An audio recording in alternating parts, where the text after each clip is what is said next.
ইতিহাসের অন্যতম বিতর্কিত নেতা, যার সাহসিকতার জায়গা ছিল সবখানেই, এমনকি সারা পৃথিবীর উপর রাজত্ব করার স্বপ্ন ছিল তার। আর সেই স্বপ্ন সামনে রেখেই সে এগিয়ে যাচ্ছিল।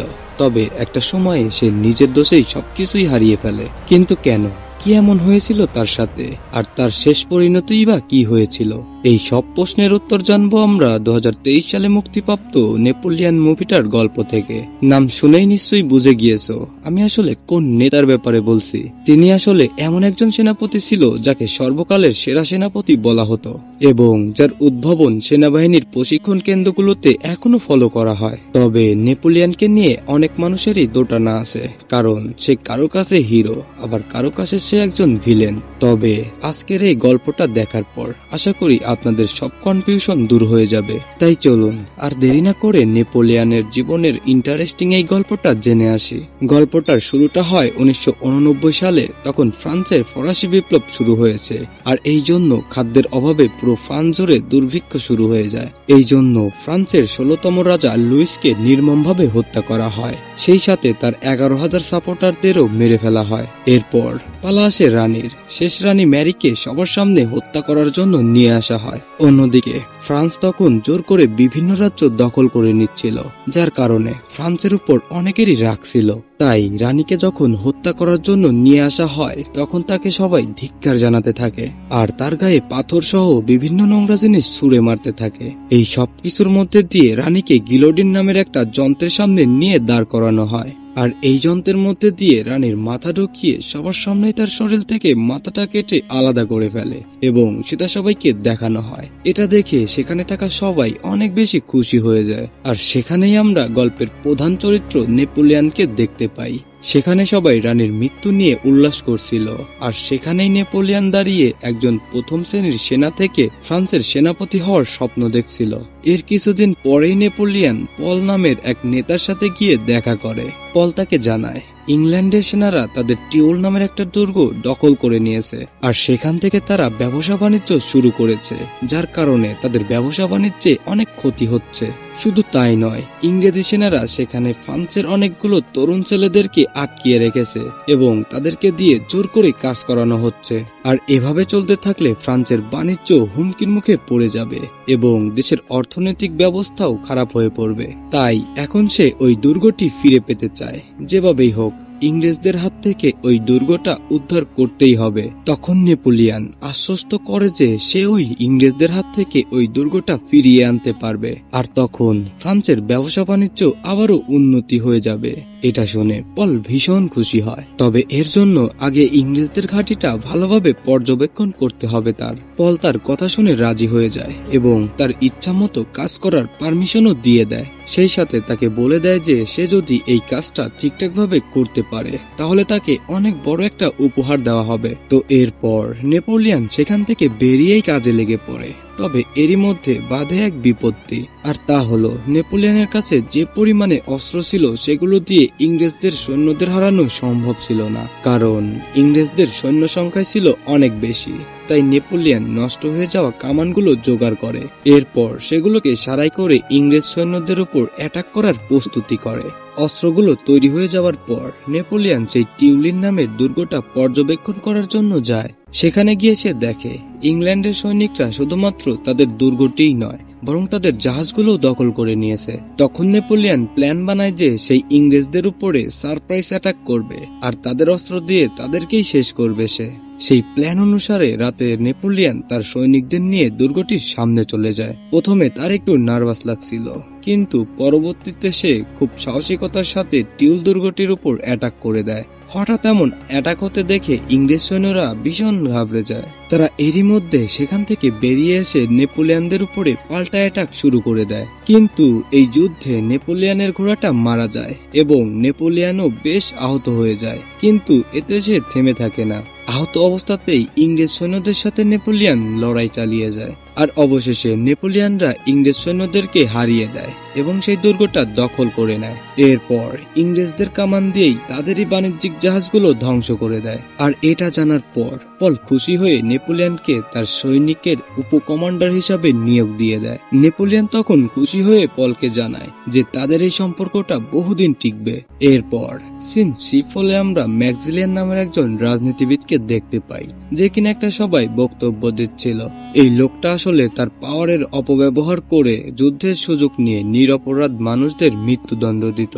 এমনকি যাকে তার সামান্য সন্দেহ হতো তাকেও সে কোন রকম তথ্য প্রমাণ ছাড়াই তাকে মেরে ফেলতো। এই ব্যাপারটা আসলে পল মেনে নিতে পারে না, তাই সে এই ব্যাপারে নেপোলিয়ানের সাহায্য নেওয়ার সিদ্ধান্ত নেয়। পল তখন নেপোলিয়ানের কথা মতো বাকি নেতাদের ম্যাক্সিলিয়ানের বিরুদ্ধে উস্কে দেয়। তাই সেদিন এই মিটিং এ গিয়ে ম্যাক্সিলিয়ান তখন তার ক্ষমতার দাপট দেখাচ্ছিল। তখন এটা নিয়ে বাকি সবাই তার উপরে ভীষণ ক্ষেপে যায়। এরপর এটা নিয়ে অন্য নেতাদের সাথে তার একটু কথা কাটাকাটি হয়। এক পর্যায়ে পরিস্থিতি এতটাই খারাপ হয়ে যায় যে সবাই ম্যাক্সিলিয়ানকে খুন করার জন্য তেড়ে আসে। সেটা দেখে ম্যাক্সিলিয়ান ভয় পেয়ে সুইসাইড করে নেয়। নেপোলিয়ান দূর থেকে এসব কিছুই দেখছিল। ম্যাক্সিলিয়ানের মৃত্যুর পর নেপোলিয়ান গিয়ে তার বন্দী করা সৈন্যগুলোকে মুক্ত করে নেয়। এই ঘটনার কয়েক মাস পর নেপোলিয়ান তার সঙ্গীদের নিয়ে একটা বারে আড্ডা দিতে যায় এবং সেখানে একটা সুন্দরী মেয়েকে দেখে। সে মেয়েটাকে প্রথমবার দেখেই নেপোলিয়ান মুগ্ধ হয়ে যায় এবং বারবার করেই তার দিকেই তাকিয়ে থাকে। তার পিছনে ঘুরঘুর করতে থাকে, কিন্তু কোনো কথাই বলে না সে।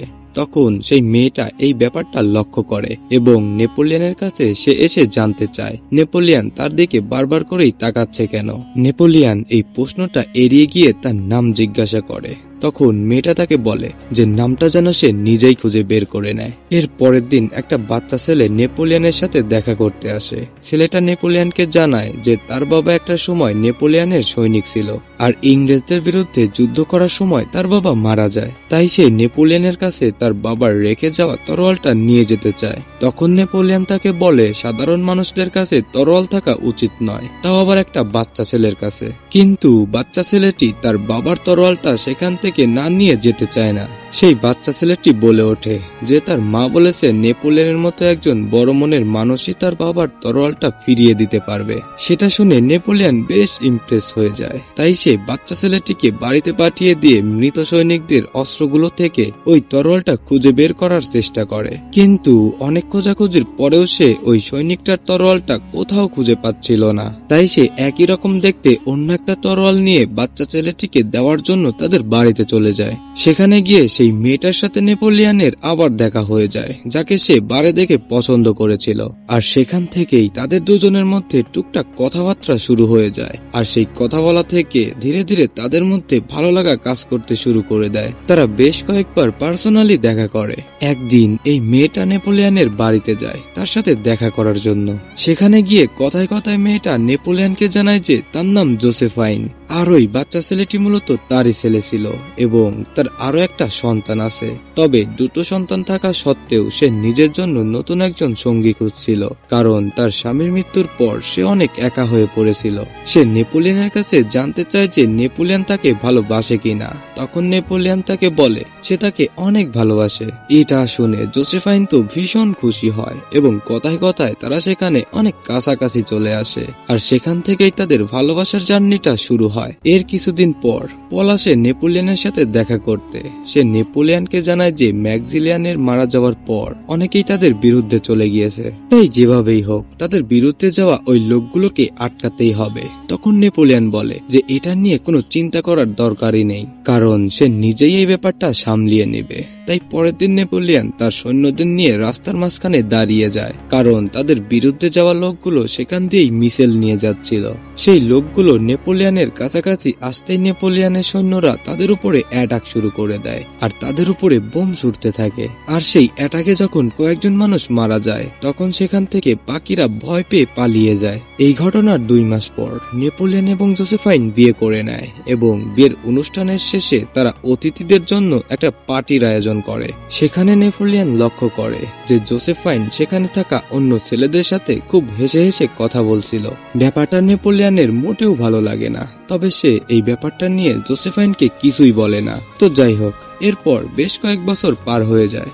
এরপর একের পর এক রাজ্য জয় করতে করতে 1998 সালে নেপোলিয়ন মিশরে গিয়ে পৌঁছায়। সেখানে নেপোলিয়নের সাথে থাকা 40,000 সৈন্য খুব সাহসিকতার সাথে শত্রুপক্ষদের সাথে লড়াই করতে থাকে, কিন্তু প্রথমবারে তারা জিততে পারে না, যে কারণে তারা সেখানে ঘাঁটি গেড়ে আবারও শত্রুদের উপর অ্যাটাক করার প্ল্যান বানায়। এরই মাঝে নেপোলিয়ন অনেকবার জোসেফাইনের কাছে চিঠি লেখে, কিন্তু জোসেফাইন সেই চিঠিগুলোর কোনো উত্তরই দেয় না। তাই নেপোলিয়ন মনের মধ্যে একরাশ কষ্ট নিয়ে ভাবতে থাকে যে না জানি জোসেফাইন কোন কাজে এত ব্যস্ত আছে যে নিজের স্বামীকেই ভুলে গিয়েছে।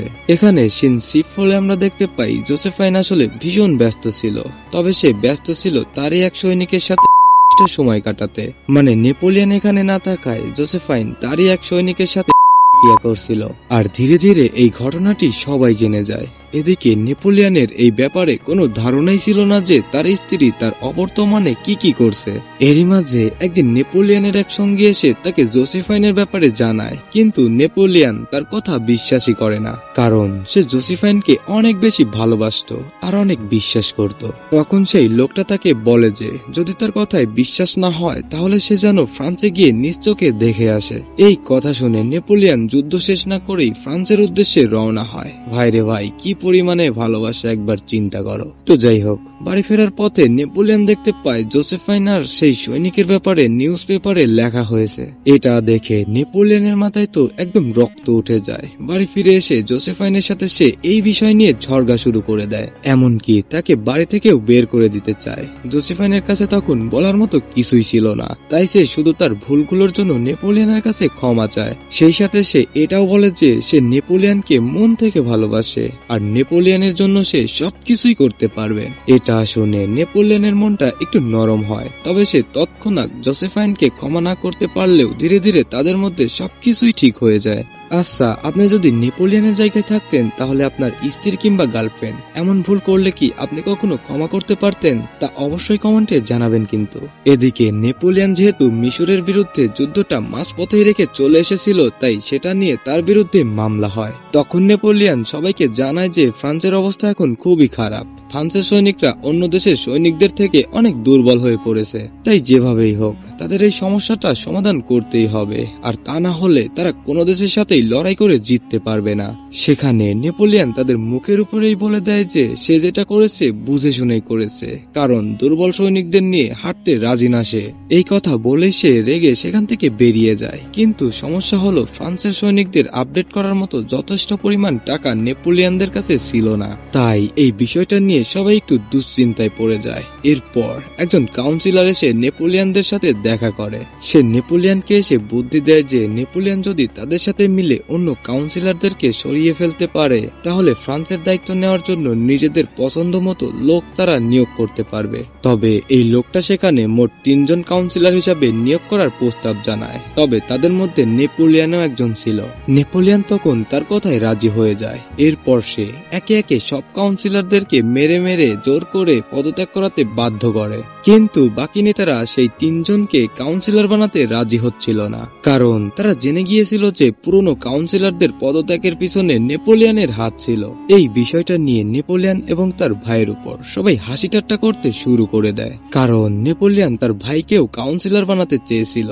তবে নেপোলিয়ন এই ব্যাপারটা মেনেই নিতে পারে না, তাই সে গিয়ে ওই লোকগুলোর উপরে অ্যাটাক করার চেষ্টা করে, কিন্তু তারা সংখ্যায় অনেক বেশি হওয়ায় নেপোলিয়ন তাদের সাথে পেরে উঠতে পারছিল না। তাই কোনো মতে সেখান থেকে পালিয়ে সে তার সৈন্যদের কাছে সাহায্য চায়, যেন তারা ওই নেতাদের উপরে অ্যাটাক করতে পারে। তার কথা মতো সৈন্যরা তখন ওই নেতাদের উপরে অ্যাটাক করে এবং তাদের বন্দী বানিয়ে ফেলে। আর এভাবেই নেপোলিয়ন ফ্রান্সের ফার্স্ট কাউন্সিলর হয়ে যায়। ফার্স্ট কাউন্সিলরের ক্ষমতা ছিল দেশের রাজার মতো, অর্থাৎ নেপোলিয়ন ফ্রান্সের রাজা হয়ে যায়। তো এরপর নেপোলিয়ন তার মন্ত্রীকে দিয়ে ইংল্যান্ডের রাজার কাছে একটা চিঠি পাঠায় যেন তারা ফ্রান্সের সাথে বন্ধুত্ব করে নেয়। আসলে নেপোলিয়ন ভেবেছিল যে দুই দেশের মধ্যে বন্ধুত্ব হলে তারা বাণিজ্যিক, অর্থনৈতিক এবং অন্যান্য দিক থেকে অনেক লাভবান হতে পারবে, কিন্তু ইংল্যান্ডের রাজা তার এই প্রস্তাবে রাজি হয় না। সে নেপোলিয়নের মন্ত্রীকে জানায় যে ফ্রান্সের সেনারা অনেক দুর্বল আর তাদের অর্থনৈতিক অবস্থাও তেমন ভালো নয়, তাই এমন দেশের সাথে বন্ধুত্ব করে কি লাভ, তাদের সাথে বন্ধুত্ব করার কোনো যুক্তিই নেই।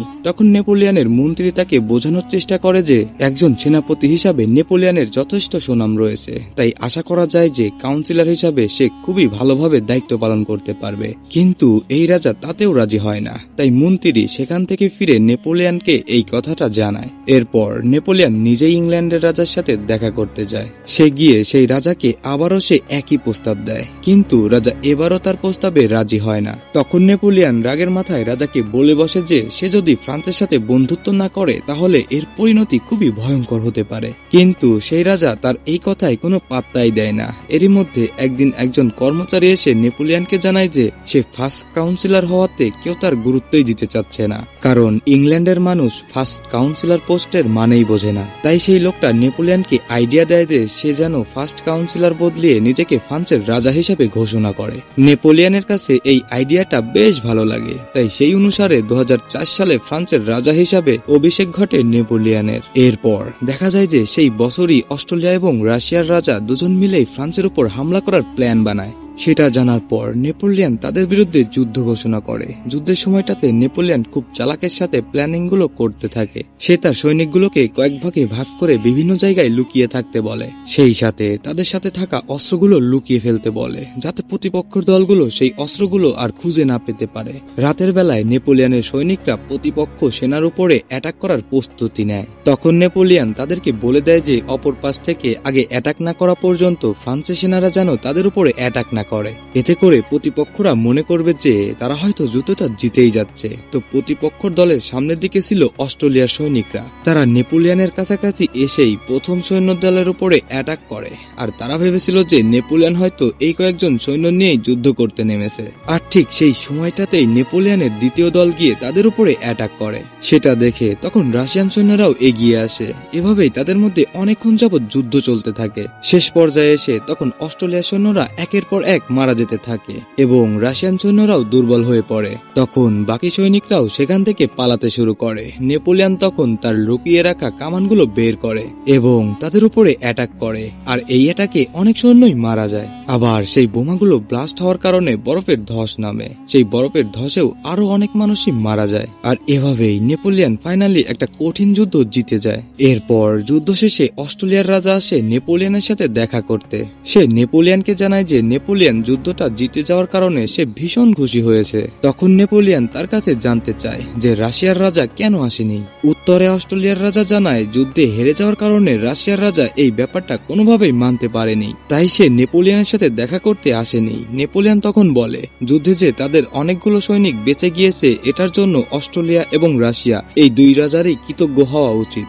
আর অবশেষে দেখা যায় ফাইনালি সেই ইংল্যান্ডের রাজাও নেপোলিয়নের সাথে বন্ধুত্ব করে নেয়। তো সেখান থেকে ফেরার পর নেপোলিয়নের মা তাকে প্রশ্ন করে যে সে এখনো বাবা হতে পারেনি কেন, সমস্যাটা কি তার নাকি জোসেফাইনের। নেপোলিয়নের কাছে এই প্রশ্নের কোনো উত্তরই ছিল না। তখন তার মা ছেলের জন্য একটা কম বয়সী মেয়ে জোগাড় করে এবং তার সাথে ঘন সময় কাটাতে বলে, কারণ বংশ রক্ষা এবং রাজত্ব সামলানোর জন্য নেপোলিয়নের একটা ছেলে সন্তান প্রয়োজন ছিল। আর সে বাধ্য হয়ে তার মায়ের কথা মতো সেই মেয়েটার সাথে ঘনিষ্ঠ হয়। আর এর কিছুদিন পরে জানা যায় সেই মেয়েটা প্রেগনেন্ট হয়েছে। তখন সবাই বুঝতে পারে যে আসলে সমস্যাটা হচ্ছে জোসেফাইনের। কিন্তু এখানে প্রশ্ন হচ্ছে জোসেফাইনের তো আগের সংসারে দুটো সন্তান ছিল, তাহলে এখন কেন এই পরিস্থিতি হলো? তার মানে কি নতুন নতুন ছেলেদের সাথে মেলামেশার কারণে তার আজকে এই দশা? তো যাই হোক, কারণ যেটাই হোক না কেন নেপোলিয়নের মা নেপোলিয়নকে জোর করে জোসেফাইনকে ডিভোর্স দিয়ে অন্য মেয়েকে বিয়ে করতে বলে। কিন্তু নেপোলিয়ন তাতে রাজি হয় না, তাই তার মা বারবার করেই বোঝানোর চেষ্টা করে। আর এভাবেই কয়েক মাস পার হয়ে যায়। শেষমেশ একটা সময়ে নেপোলিয়ন তার মায়ের কথাই মেনে নিতে বাধ্য হয় আর জোসেফাইনকেও ডিভোর্স দিয়ে দেয়। তবে ডিভোর্স দেওয়ার সময় নেপোলিয়ন বলে যে শুধুমাত্র বংশ রক্ষার খাতিরে বাধ্য হয়ে জোসেফাইনকে আমি ডিভোর্স দিচ্ছি, কারণ আমাকে এখন অন্য মেয়েকে বিয়ে করতেই হবে। তবে জোসেফাইনের সাথে আমার আমার সম্পর্ক কখনোই নষ্ট হবে না, আমরা সবসময় বন্ধু হয়ে থাকবো। ডিভোর্স হওয়ার পর দেখা যায় জোসেফাইন নেপোলিয়নের বাড়ি থেকে বেরিয়ে অন্য একটা বাড়িতে থাকা শুরু করে। সেখানে জোসেফাইন ছাড়া আর কেউই থাকতো না, তবে নেপোলিয়ন মাঝে মাঝে তার সাথে দেখা করতে যেত। আর এর বেশ কিছুদিন পর নেপোলিয়ন তার থেকে অনেক কম বয়সী একটা মেয়েকে বিয়ে করে, কিন্তু কম বয়সী হলেও মেয়েটা নেপোলিয়নকে অনেক বেশি ভালোবাসতো। আর এই মেয়েটা ছিল অস্ট্রেলিয়ার রাজকুমারী, তাই তাদের বিয়ের কারণে দুই দেশের সম্পর্কটা অনেক গভীর হয়ে যায়। তো এর ঠিক 1 বছর পর তাদের একটা ফুটফুটে ছেলে সন্তান জন্ম নেয়। তাকে দেখে নেপোলিয়ন ভীষণ খুশি হয়ে যায় আর বাচ্চাটিকে নিয়ে জোসেফাইনকে দেখাতে নিয়ে চলে যায়। আর জোসেফাইনও এই বাচ্চাটিকে দেখে ভীষণ খুশি হয় এবং সে বাচ্চাটিকে বলে সে যেন এই জোসেফাইনের ত্যাগটা সবসময় মনে রাখে। এরপর দেখা যায় নেপোলিয়ন রাশিয়ার বিরুদ্ধে যুদ্ধ ঘোষণা করেছে, আর সেই যুদ্ধে নেপোলিয়ন 6 লক্ষ সৈনিক নিয়ে রাশিয়ার উপর অ্যাটাক করতে যায়। কিন্তু রাশিয়ানরা সেখানে একটা কৌশল অবলম্বন করে, তারা নেপোলিয়নদের উপরে আচমকা হামলা করে, ঠিক যেমনটা নেপোলিয়ন প্রথমে ইংরেজি সৈনিকদের উপরে এরকম হামলা করেছিল। তাই এবার নেপোলিয়নের কাছে এত সৈনিক থাকা সত্ত্বেও সে এই যুদ্ধে হেরে যায়।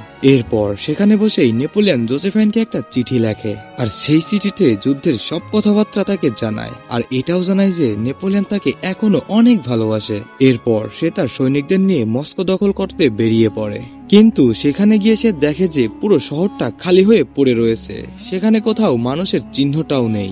সেটা দেখে নেপোলিয়ন ভীষণ অবাক হয়। আসলে রাশিয়ান সৈনিকরা রাতের অন্ধকারে পুরো মস্কো শহরটা পুড়িয়ে দিয়েছিল, যাতে নেপোলিয়নরা কোনোভাবে তাদের পর্যন্ত পৌঁছাতে না পারে। আর তাই বাধ্য হয়ে নেপোলিয়ন তখন সেখান থেকে ফিরতে শুরু করে। রাস্তায় হঠাৎ করেই আবহাওয়া ভীষণ খারাপ হয়ে পড়ে, তুষারপাত এবং অতিরিক্ত ঠান্ডা আবহাওয়ার কারণে তার বেশিরভাগ সৈন্যই মারা যায়, আর বাকিরাও অনেক দুর্বল হয়ে পড়ে।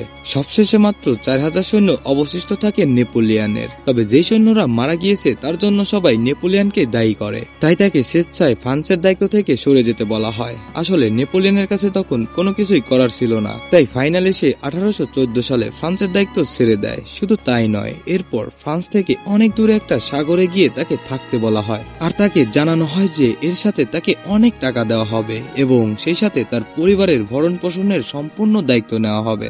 নেপোলিয়ন তখন সেই কথা মতো ফ্রান্স থেকে অনেক দূরে গিয়ে থাকতে শুরু করে। সেখানে থাকা অবস্থায়ও নেপোলিয়ন বেশ কয়েকবার জোসেফাইনকে চিঠি লেখে, কিন্তু তার কোনো উত্তরই আসে না। কিছুদিন পর নেপোলিয়ন জানতে পারে যে জোসেফাইন আবারও একটা নতুন ছেলের সাথে সম্পর্কে জড়িয়েছে। সেটা জেনে নেপোলিয়নের ভীষণ খারাপ লাগে, সেই সাথে জোসেফাইনের উপর খুব রাগও হয় তার। অন্যদিকে দেখা যায় জোসেফাইন হঠাৎ করেই অনেক বেশি অসুস্থ হয়ে পড়েছে। তখন ডাক্তার তাকে চেক করে জানায় যে সে একটা মারাত্মক রোগে আক্রান্ত, হয়তো সে আর বেশি দিন বাঁচবে না। কিন্তু নেপোলিয়ন তো এই ব্যাপারে কিছুই জানতো না। নেপোলিয়ন একাই সেই সাগরে থাকতো ঠিকই, কিন্তু বেশি দিন সেখানে টিকতে পারছিল না। তার মাথায় শুধু একটা কথাই ঘুরপাক খাচ্ছিল যে সে কিভাবে আবারও ফ্রান্সের রাজত্ব হাসিল করবে। তাই বছর খানেক পরে 1815 সালে নেপোলিয়ন আবারও ফ্রান্সে ফিরে আসে। তাকে দেখা মাত্রই কাউন্সিলরের আদেশে সৈনিকরা তার পথ আটকিয়ে ধরে। তখন নেপোলিয়ন তাদেরকে জানায় যে সে তার সৈনিকদের ভীষণ মিস করছে, তাই সে আবারও তাদের কাছে ফিরে এসেছে।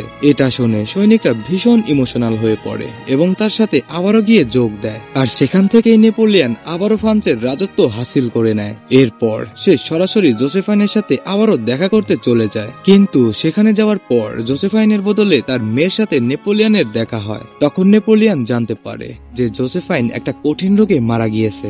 সেটা শুনে নেপোলিয়ন ভীষণ কষ্ট পায়। এরপর সে আর কোনো কথা না বলে সেখান থেকে বেরিয়ে চলে যায়। সিন শিপ ফলে আমরা দেখতে পাই নেপোলিয়নের ফিরে আসাকে ভালোভাবে দেখছে না ইউরোপের বড় বড় দেশগুলি, কারণ নেপোলিয়নের আর্মি শাসন এবং সব দেশের বিরুদ্ধে যুদ্ধ করা এই ব্যাপারটা তারা আর কোনোভাবেই মানতে চাইছিল না। তাই ইংল্যান্ড, রাশিয়া, পার্সিয়া এবং অস্ট্রেলিয়া সহ বেশ কয়েকটি দেশ ঐতিহাসিক ভিয়েনা চুক্তির জন্য বসে, যার মূল লক্ষ্য ছিল ফ্রান্সের সীমানা নির্ধারণ করে দেওয়া এবং ইউরোপিয়ান ক্ষমতার ভারসাম্য আনা। আর এই জন্য তারা সবাই এক হয়ে ফ্রান্স থেকে নেপোলিয়নের শাসনকে হাঁটানোর জন্য যুদ্ধ ঘোষণা করে। অন্যদিকে নেপোলিয়ন ও তার সৈনিকরা মিলে যুদ্ধ করার প্ল্যান শুরু করে। যদিও তার সৈন্য সংখ্যা তখন প্রতিপক্ষ সৈনিক সংখ্যার অর্ধেক ছিল, তবুও সে একের পর এক সবগুলো দেশ দখল করতে চাইছিল।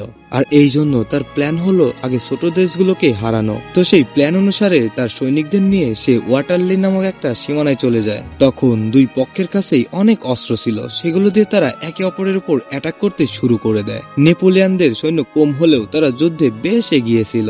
কিন্তু ইংল্যান্ডের পক্ষে একের পর এক সেনারা এসে যুক্ত হওয়ায় নেপোলিয়ানরা আর যুদ্ধে পেরে উঠতে পারছিল না। ফলে সেই যুদ্ধে অসংখ্য সৈনিক মারা যেতে থাকে আর এক পর্যায়ে নেপোলিয়ানের সৈনিকদের চারদিক থেকে ঘিরে ফেলে। কিন্তু নেপোলিয়ান তখন তার সমস্ত শক্তি দিয়ে প্রতিপক্ষের সাথে লড়াই করে যাচ্ছিল। তবে শেষ মুহূর্তে ইংল্যান্ডের সঙ্গে আরো একটা দেশের সেনা যুক্ত হওয়ায় ফাইনালি নেপোলিয়ান স্যালেন্ডার করে এবং সে পরাজয় বরণ করে নেয়। এর পরের দিন দেখা যায় ইংল্যান্ডের সেনাপ্রধান এসে নেপোলিয়ানের সাথে দেখা করে। সেখানে সে নেপোলিয়ানের সাহসের ভীষণ প্রশংসা করে, কিন্তু নেপোলিয়ান যে কাজটা করেছিল সেটা তো বেআইনি, তাই তাকে শাস্তি স্বরূপ আফ্রিকার একটা দ্বীপে পাঠিয়ে দেওয়া হবে। এরপর সেখানে নেপোলিয়ান একাই থাকতে শুরু করে আর এর 6 বছর পর সেখানে নেপোলিয়ান মারা যায় আর এখানেই কাহিনীটা শেষ হয়ে যায়। আসলে আজকের গল্পে নেপোলিয়ানের জীবনে দুইটা অংশ তুলে ধরা হয়েছে, মানে তার রাজনৈতিক জীবন এবং তার ব্যক্তিগত জীবন, যেখানে নেপোলিয়ানের ভালো এবং খারাপ দিক দুই দিকই খুব সুন্দরভাবে ফুটিয়ে তোলা হয়েছে। নেপোলিয়ান তার শাসন আমলে মোট 61টি যুদ্ধ করেছিল।